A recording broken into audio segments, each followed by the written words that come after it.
Antonio Barroso joins us, Managing Director at Teneo. Antonio, we've seen a very vocal voice from Melenchon over the years, but a voice that really only resonated with his supporters. Just how strong a force do you think the far left will be in this coalition of the NFP?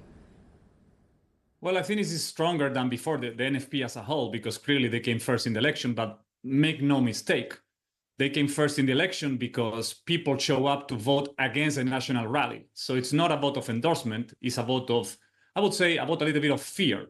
Okay, so I think the NFP has come stronger, but at the same time, they're extremely divided.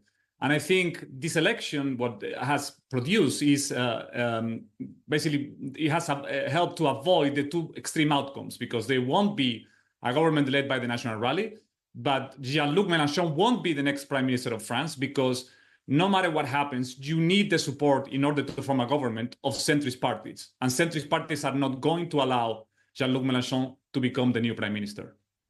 Is it fair to say that we've now got a very emboldened landscape in French politics, because the left, after being wiped out on the back of presidential elections, are finally regrouping, showing some strength? The centrists were not exactly wiped out, so a decent showing over the weekend.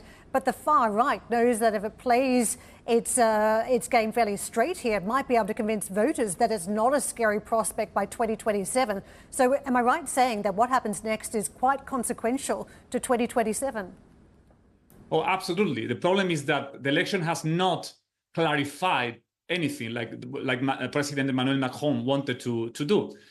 You have a national rally that certainly is the big loser of the election, because they were aiming for an absolute majority and now they came in third. But that doesn't mean that they're gone. Actually, if you look at vote percentages, it's still the largest party. They got around 32% of the vote. So I think the key issue to watch going forward is whether the National Rally, and Marine Le Pen particularly, can convince voters that they are a more moderate party than people believe. Because there is one clear lesson from this election. There is a lot of voters in France that are still scared of the National Rally, and the campaign has not helped to dispel those fears.